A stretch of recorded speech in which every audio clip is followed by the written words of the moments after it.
இன்னொன்னு எல்லா கட்சியும் உறுப்பினர் சேர்த்துவாங்க, கட்சிக்கு உறுப்பினர் சேர்த்துவாங்க. அது இந்தியாவில் முழுவதுமே யார் விருப்பமோ அந்த விருப்பப்பட்டவர்கள் அந்த கட்சியில் போய் இணைஞ்சுக்குவாங்க. அதுதான் இதுவரைக்கும் நடைமுறை.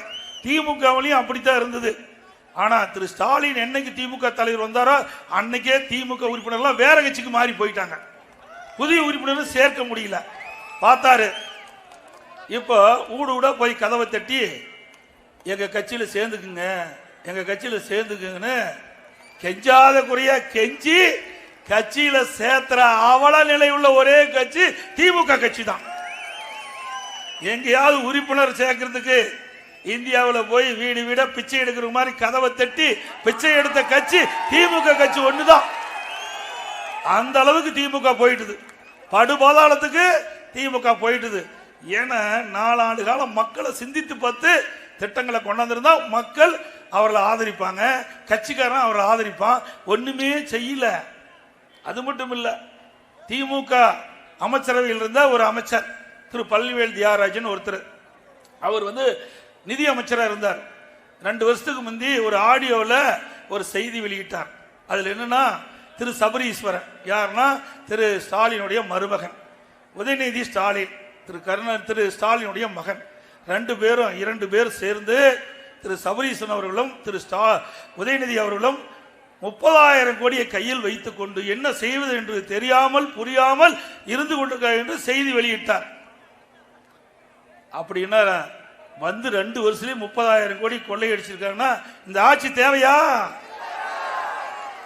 நாம சொல்லலைங்க, எதிர்கட்சி சொல்லல, மக்கள் சொல்லல.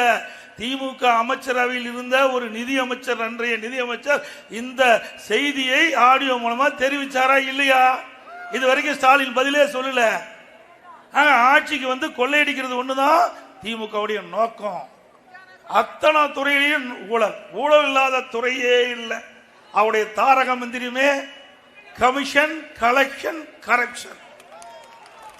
என்ன கமிஷன், கலெக்ஷன், கரப்ஷன், இதுதான் இந்த ஆட்சியினுடைய தாரக மந்திரம். வேற என்ன மக்கள் கண்டாங்க? இன்றைக்கு வேளாண்மை துறை அமைச்சர் இருக்காருங்க, என்ன வாக்குறுதி கொடுத்தாங்க? கரும்பு, ஒரு மெட்ரிக் டன் கரும்புக்கு ஆதார விலை 4,000 ரூபாய் கொடுக்கறாங்க. கொடுத்தாங்களா விவசாயிகளுக்கு? ஒரு குவிண்டால் நெல்லுக்கு ஆதார விலை 2,500 ரூபாய் கொடுக்கறாங்க. கொடுத்தாங்களா? அப்படி விவசாயிகளை ஏமாற்றிட்டாங்கல்ல. வேளாண்மை துறை அமைச்சர் இந்த தொகுதியினுடைய சட்டமன்ற உறுப்பினர். அவர் கொடுக்கப்பட்ட வாக்குறுதி, நான் ஒவ்வொரு வேளாண்மை துறை மானிய கோரிக்கை வரும்போது எழுந்து கேட்பேன், நீங்க 4,000 ரூபாய் கொடுக்கணும்னு சொல்லிட்டீங்களே, என்னாச்சுன்னு. எங்களுக்கு 5 வருஷம் இருக்குது, 5 வருஷத்துக்கு கழிச்சு நான் கொடுப்பேன். 5 வருஷம் கழிச்சு ஆட்சியே போயிருது, நீங்க கொடுப்ப 5 வருஷம் கழிச்சு ஆட்சியே போயிருது, அப்புறம் எப்ப கொடுக்க முடியும்? மக்களை ஏமாற்றுவதிலே நம்பர் 1 இங்க இருக்கிற வேளாண்மை துறை அமைச்சர். பிளே ஸ்டோர் மற்றும் ஆப் ஸ்டோரில் இருந்து பாலிமர் செயலியை QR கோடு மூலம் பதிவிறக்கம் செய்யுங்கள். செய்திகளை உடனுக்குடன் பெறுங்கள்.